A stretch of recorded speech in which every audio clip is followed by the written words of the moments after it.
might get underway. Welcome to Readings on behalf of Readings, and it's just great to have you here and to be able to come together to celebrate the beginning of yet another John Smith book. How many books have you written? Six. 6? 6 or 7. He's lost count, a lot, and they've done exceptionally well, and a number of them would be bestsellers, not just in Australian terms, but international terms as well. My name is Paul Arnott. I'm the chair of Acorn Press. Some apologies from Mark Billing, Murray Capel, who's principal of Reformed Theological College in Geelong. Maggie Beer has apologised and received an invitation and said she would love to be here, but unfortunately is not able to. Goodness, I love her cooking. Apology too from the Reverend Richard Truss and the Right Reverend Bill Ray, who's a mate of yours, I understand, Bishop of North Queensland, who wrote, "I pray the launch goes well and please be assured of my prayers." I want to tell you tonight that Acorn Press is proud to publish John Smith's Beyond the Myth of Self-Esteem. John has a long history of prophetic writing and prophetic speaking, and I suspect this new book is no exception. One of the privileges of book publishing is to be able to read books in manuscript form. Before they actually become books, they're just ideas at that point. And at the risk of stealing any of John Cleary's thunder, when I first read John's thoughts on self-esteem, I was really struck by his critique of what he calls the "you must feel good, look good" myth. We live in a world that prizes appearance above all else. So much of our public life is what my friend Peter Corney calls a triumph of style over substance. And this is what Beyond the Myth of Self-Esteem really challenges. John writes, quote, "A feel-good manoeuvre is deluding ourselves and others in believing that we are competent in almost every situation we encounter, quashing feelings of inferiority or embarrassment."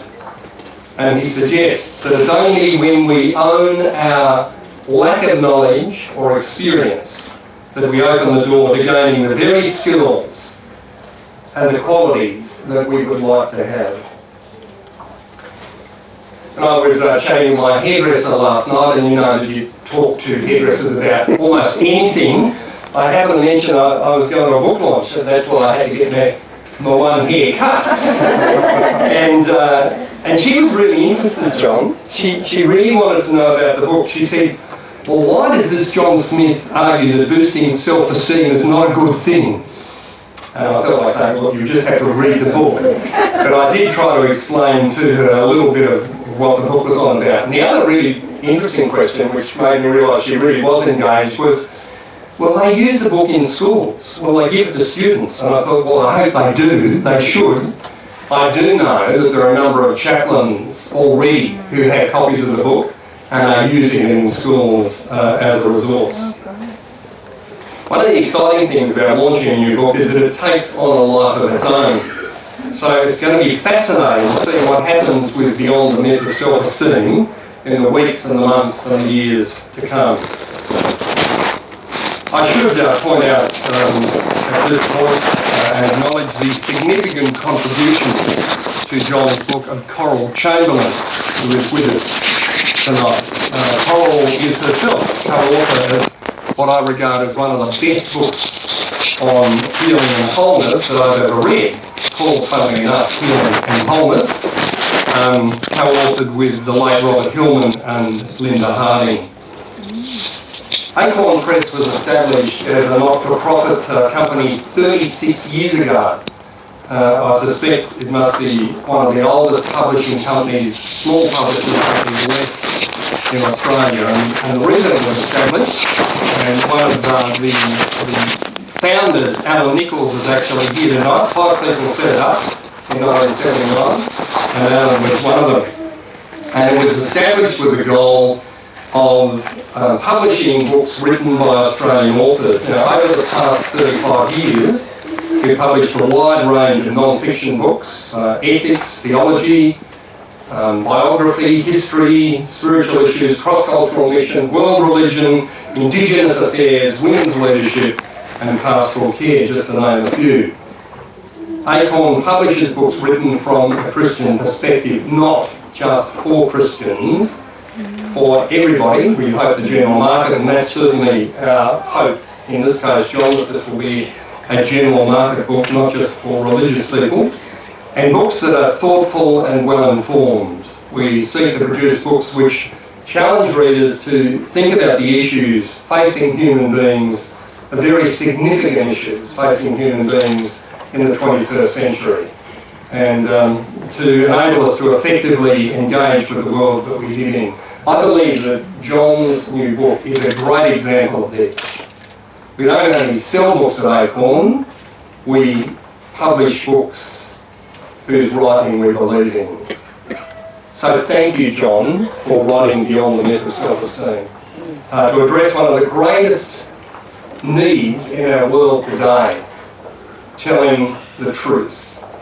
We really struggle, I believe, in our world to tell the truth. In fact, I think it was T.S. Eliot who once famously said, human beings cannot bear too much reality. We believe it's a very engaging read and a significant challenge to some of our society's most enduring myths. Our hope and our prayer is that it will receive a very wide readership. Well, that's all from me. It gives me a great deal of pleasure now to welcome the host of ABC Local Radio's Sunday Nights, John Cleary, to officially launch the book. Welcome, John. Thanks, Paul. It's a real pleasure to be able to launch this book for 2 or 3 reasons, not the least of which is I consider John, as many of you do, as not only one of my oldest friends, but one of those without whose influence my life would not be as it is.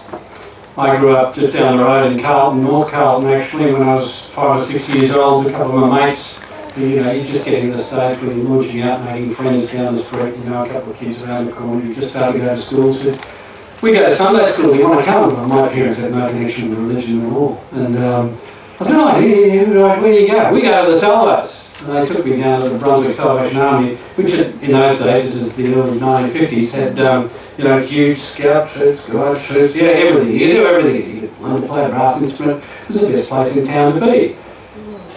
But as you grow up within any church community, you do confront certain challenges. One of the things that I valued of being in what in those days was essentially a working class community, Brunswick was the home of the old sort of hole-proof garment industries and bluebird socks and everywhere else around there. At one end of Brunswick, the other end were the clay pits up into West Brunswick, so it was a very, very working class area. And I grew up, as other people in churches in Brunswick did, in a very mixed community. The people in West Brunswick were the sort of toffee noses in the big houses. Those in East Brunswick were okay. The people in Central Brunswick were the people of the labouring classes, the workers. And I can remember growing up at church, and I was playing in the local Salvation Army band, and they had a particularly rough time in the Second World War as the members of the 2nd 22nd Battalion, who all went down on the Montevideo Maru, Australia's worst shipping disaster in World War II, and ironically it was torpedoed by an American submarine. We lost at Brunswick, basically the whole brass band went down. I was growing up as a kid, and those guys who survived that, of course, didn't talk about the war, but they did talk about values, because they felt they had something to communicate. There were only 4 or 5 of them left out of that group of about 30 guys. And I can remember Herb McPherson worked down in a clothing factory, and Les Smith worked in the tramways as a mechanic and an engineer, the sort of rocket that salted the earth people. But I can remember also, they took their community responsibility seriously. Les was in the tramways here. One of the other guys was the shop steward at the Sterling Clothing Company, the Sterling Jeans Company. Now, as I grew up and matured, I learnt, as you grew into sort of middle-class churches in the 60s, that was not where church people were mostly being drawn from in the 60s and the later 60s. And the churches had taken on a sort of sense of, well, we're sort of upwardly mobile, part of the establishment and growing into conservative suburbia. And this sort of worried me because I had this Salvo connection and I was still a member of the Salvos, but I got the feeling that we were getting disconnected from the sort of mission, and I was not hearing anything about this. And then lo and behold, I go along to some Salvo do one day and this guy in a motorcycle jacket pops up and starts talking and I'm thinking, I understand this! They're saying things I want to hear! John, I want to thank you for that. I've never thanked you for that personally. And I'm sure there are a lot of you with whom that would resonate. That you were there and you remember when John said that and you said, yes, that is the Christianity I recognise. That is the gospel I recognise. Now, John has published a number of books over the years. The other thing that he always carried with him was he carried with him his Bible, but he also had a copy of the newspaper. I'm not sure he would have had this newspaper with him, but he always did carry a copy and the newspaper with him, and his faith was consistently linked to where he was in society. That faith, I think, is needed more than ever, and that expression now is needed more than ever. Beyond the Myth of Self-Esteem, I read it and thought, I feel really good about this book because now I can feel justified in all those feelings I wanted to have in taking a boot off and throwing it at the television set whenever I heard Oprah or Dr. Phil or another one of those people talk about your need to feel fulfilled in your own terms. A sort of ritualised celebration of individualism. Now, the other reason why I think this book is really important today is not only it justifies me in some of the more aggressive feelings I've had during my life, it also, I think, is an important book for this moment in time. Because what John does is unpack something that we all know we've intuitively felt has been unfolding for 10 or 15 years. We've watched it. What he does, though, is he unpack, and I should take Carlton in this as well, they unpack the way this is, the thread of this has sort of wrinkled its way through our society, through different sectors of our society, from psychology into self-help, into education. This is a pernicious direction. We've come through a society which in the 80s and 90s has begun to celebrate individualism in a holy alliance that brings postmodern relativism, free market capitalism, together with psychology into what has been what has become largely the default position. Have a look through a bookstore like this and find the self-help books on the shelves. They won't find one quite like this. Because what is done here is a careful unpicking of the way this sort of pernicious thinking about the world has crept through our society. The other thing I think that's important about this book is it's addressed at a secular audience. That is, this isn't a book that says, I want to tell you why Jesus is the answer to this. I'm not decrying those books. Where this starts, though, is I want to start where you are talking about your experiences in your world.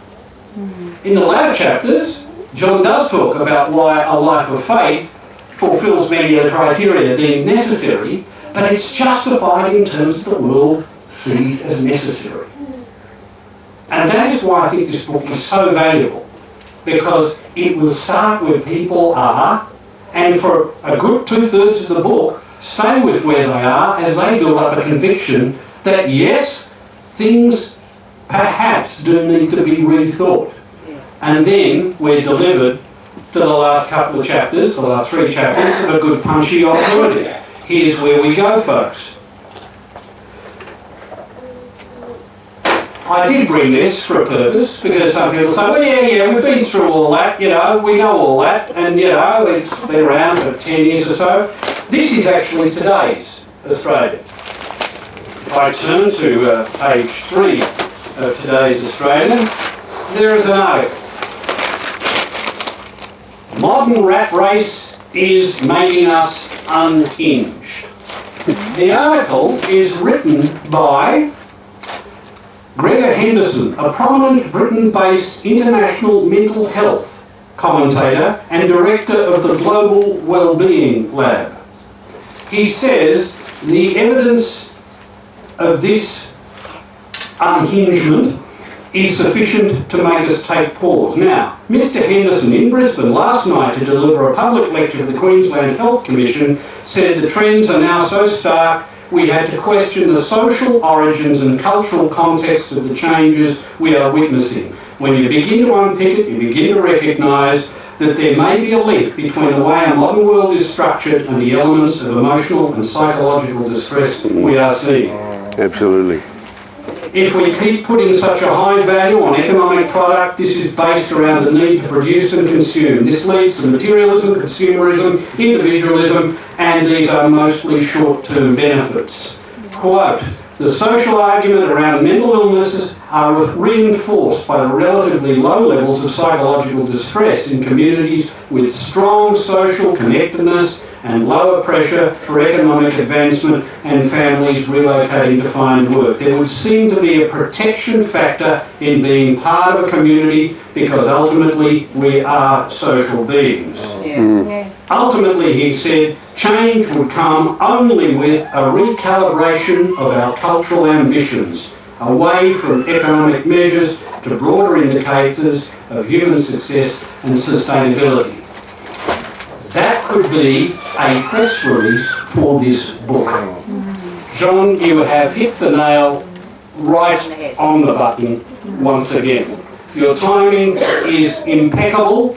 It's a pleasure to be asked to launch a book such as this, and as a final coda, John doesn't neglect religion. And this is a message to all of us who have connected to the church and its institutions, that this perniciousness has been effective in churches and as corrosive in churches as it has in public society. And I was reminded in reading it of John's view that right through his life, that Jesus is about incarnation, about being here and now. So I'm reminded of that old joke about the guy who's drowning and he's about to go under and he's praying to God, and the lifesaver comes along and the guy says, no, I'm praying to God, God will save me, and the lifesaver swims away and the rowboat comes up and he says, no, I'm praying to God, God will save me, and the rowboat goes away.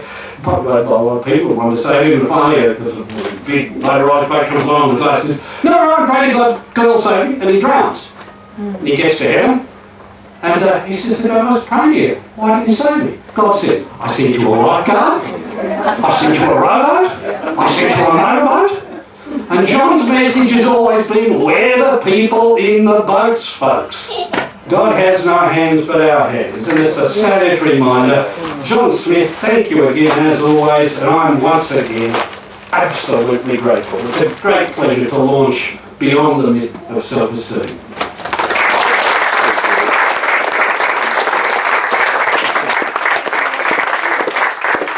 Thank you, John Cleary. Would you please welcome John Smith?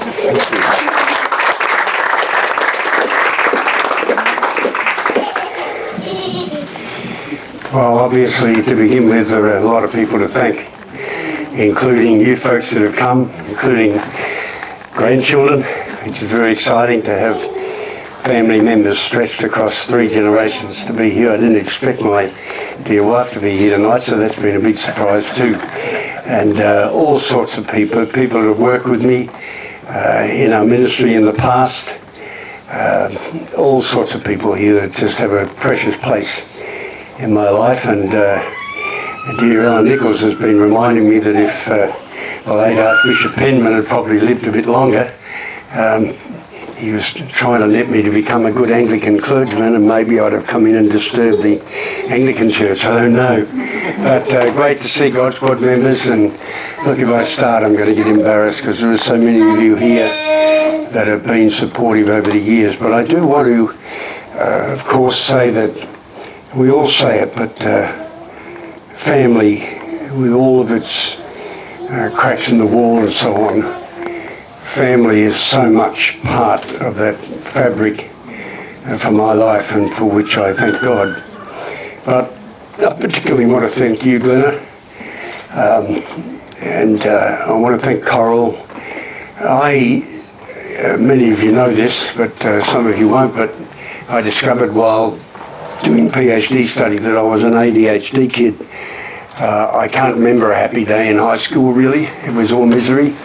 They told me I was a pest in class, and I had a Methodist salvo type background, so I had this passionate desire to be a good boy, and I was always in trouble. I never really understood that, and life was not very happy for me. I can't remember much that made me happy. And I can remember being bawled out in class and called out the front and called for a fool and told that I would never make anything of my life. And part of it was my mind just went everywhere. And when I tried to write a book, the old ADHD thing, unless I take my dexamphetamine tablet, is inclined to range all over the place with lots of creative thoughts, but not in the kind of neat form that readers of books like and conference speakers are supposed to deliver, and so on. And so it was very, very wonderful when Coral, who will tell her story in a minute, came into my life to help bring some discipline to it. And she rightly would see that what was in chapter 1 here should be in chapter 13 there, and help pick up all those creative loose ends and put them together. And I've come to appreciate how important an editor is, and I think most good writers have editorial help. We never do it on our own. And she put not only enormous work into that, but also into checking out my wild statement, as my professors used to say, Smithy, even if what you're saying is absolutely wonderful and right on, unless you can tell us where this quote comes from. And I can remember trying to find that wonderful quote from The Tale of Two Cities. It was the best of times, it was the worst of times, and it took me about 9 months because no library had any of the original copy, and I had to be able to put in my doctoral dissertation the exact date of the first edition of it and who published it, and nobody knew, and it drove me bats for about 9 months to try and chase that up.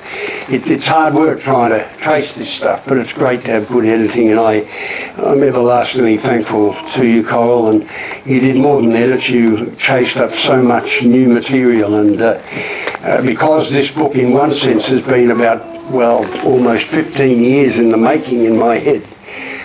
It's been going through many, many different rewrites along the way until it reached the point where it has now.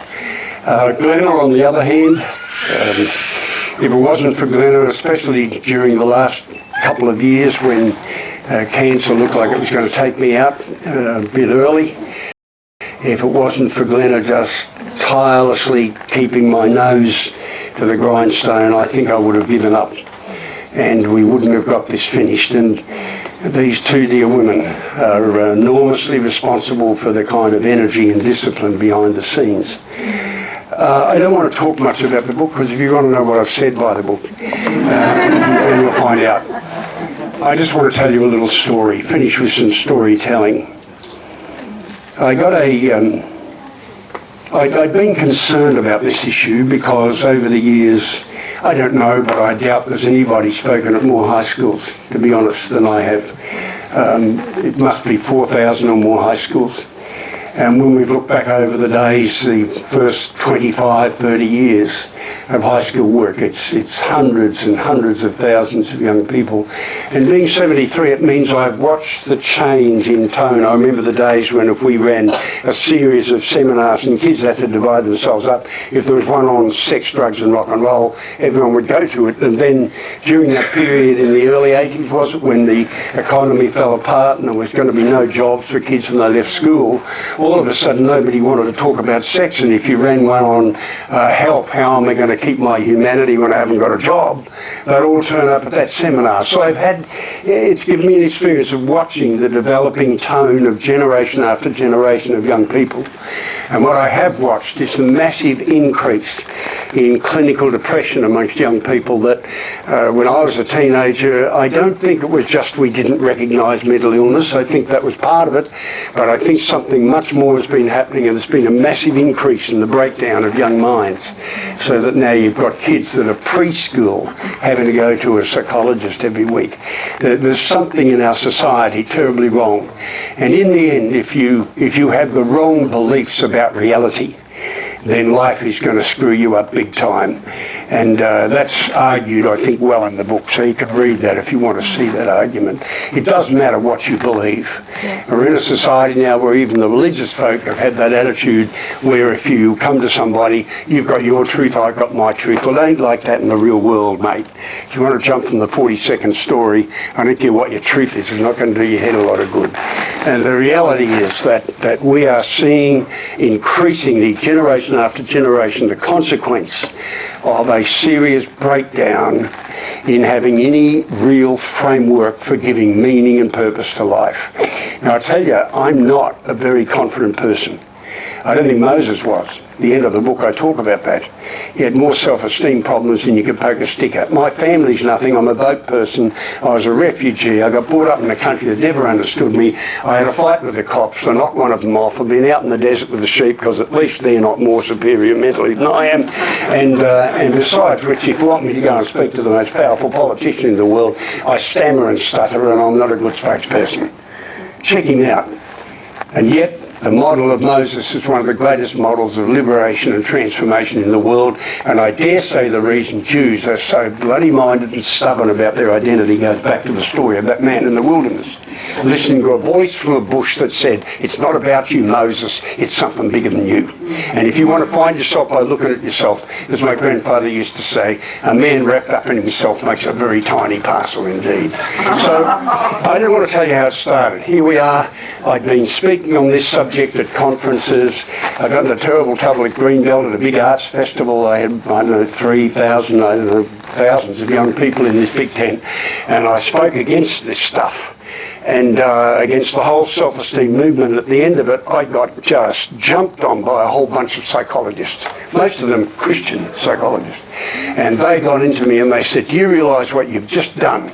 You've destroyed the self-esteem of hundreds of these young people. And they really got into me. And then when they'd finished getting into me, there was a line-up of young people and they're coming and saying, hey, I've been paying these psychologists for years telling me I've got to look for myself. You're saying I don't look to myself, I have to be myself. You mean I don't have to go look at... I said, that's right. And they were just feeling liberated that they didn't have to go for this constant looking inward to search for themselves. Well, I was struggling with all that and I thought something's got to be done. And then we get an email from a Welsh guy.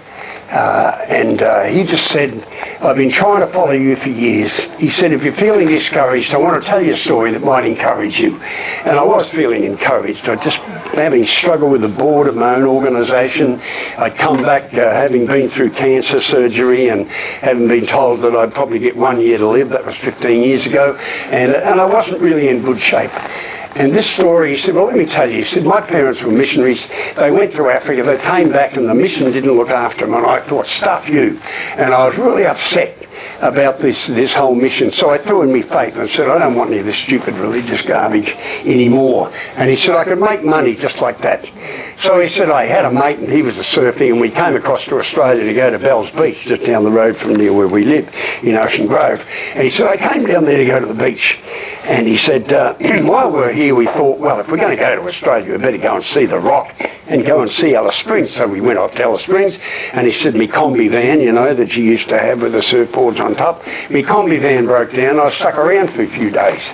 And another bunch of guys with a combi van came, and they found us with our combi van broke down, and they said, hey, if you want to know anything about Australia, you need to read this book. He said, I don't think they were religious dudes at all.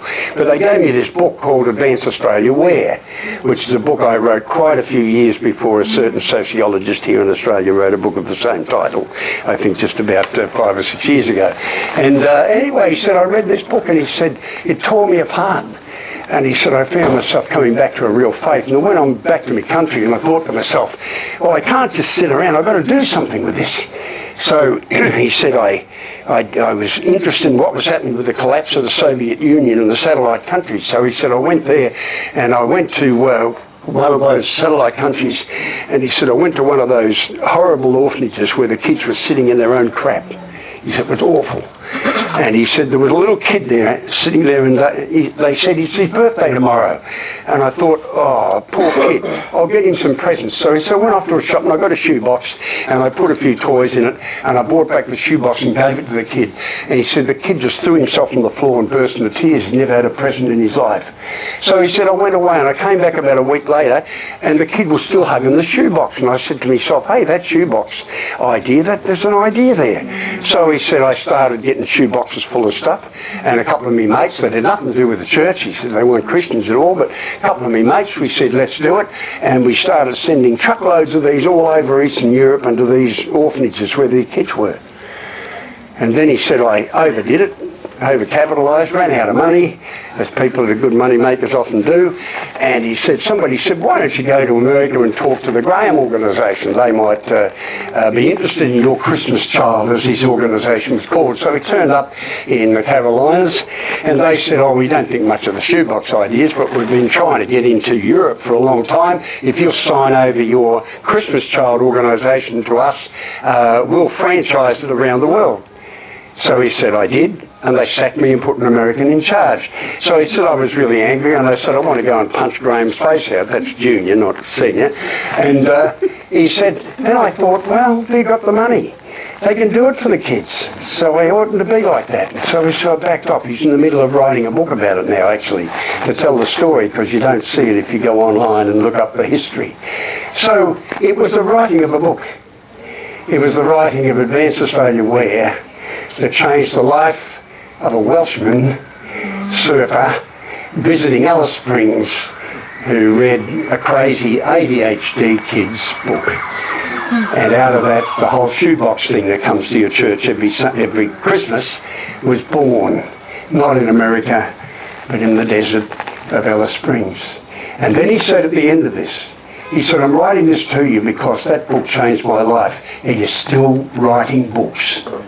And at the time we didn't have the money or anything else, you know, and he said, well, he said, my parents have got a little cottage down there in southern France. I'll pay your airfare, I'll pay wine. Salvo here, you can wipe that bit out. My mate here doing a great job fighting alcohol and its bad effects on kids. You can all shut your ears for a minute. But he said, well, provide you wine and food. I can't give you a wage, but I'll pay for you and you can have free lodging and you can write another book. And that's when this started. And the basic text of this was written in southern France, looking at the snow-capped Pyrenees in the distance, in the midst of such a passionate French area that when Australia won the International Award for red wines that year, the locals went out and bombed the comptroller's office in protest because the government wasn't doing the right thing by the French wine industry. What a passionate place to write a book, eh? And so that's where we started. And that's how the book, in its basic text, was brought together. But it never would have been in your hands tonight if it wasn't for the order that was brought into the creative chaos that was born there in the southern parts of France, but found shape through these two women and their enormous help, and the life of all those high school kids that have talked to me over the years, and the people in God's Squad, and the homeless people, and the broken people in our church, who bring us close to the Spirit of Jesus, that's caused me to want to care about the nonsense our culture's being taught, and wants me to say something that can bring some change at this time. So thank you for coming tonight so very, very much. And I do hope you'll enjoy it. And I hope you'll get it out there, not because of a desire to see this one sell a great deal or anything else, but because I really believe in my heart this book has got something to say to this day and age that is very, very critical at this point. We are in profound trouble for our young people right now, and I believe this gives some answers. I hope that school teachers, psychologists, youth workers, preachers especially will get the message and that we'll see changes come out of it. Thank you so much for supporting us in this and spread the word, get the book out, and I'm sure it'll change a lot of lives. Thank you very much.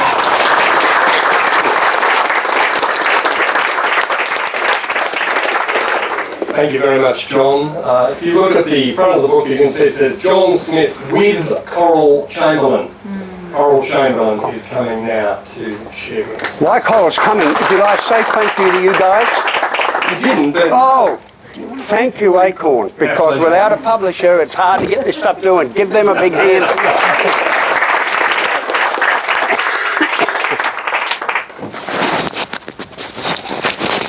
Thanks for your kind words, John.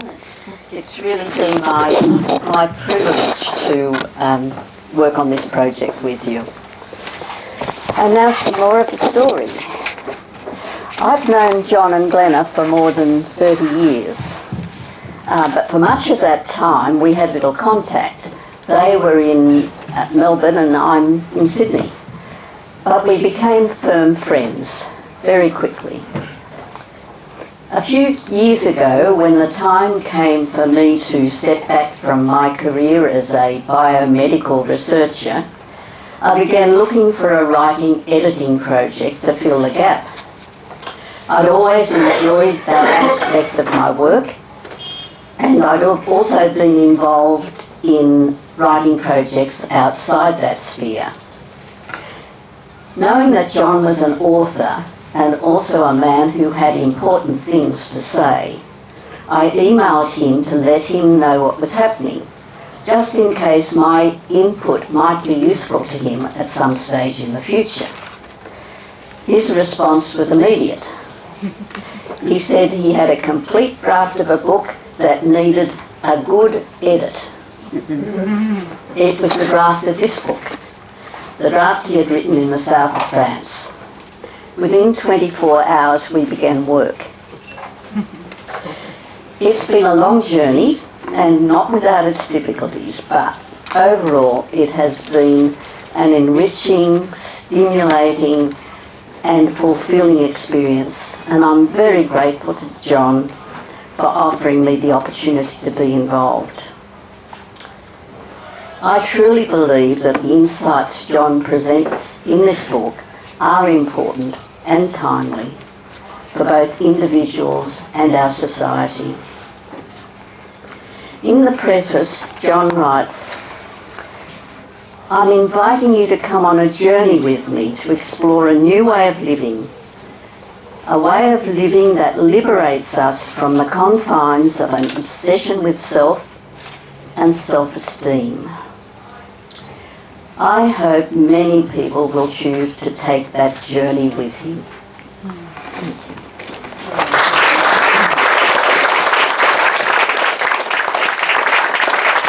Thank you very much, Cole. It would be remiss of me not to also thank the Acorn editors, Chris Argle and Gina Denham, for the finishing work that they put into this book. Thank you for coming. I'm sure that John is going to be very happy to sign copies of his book for you, and they're available down here, so maybe the best way to do that is grab a copy and bring it up here for John to sign. So, thank you. Buy a book, or two, or three. Thanks. Thanks, mate. There, get a pen.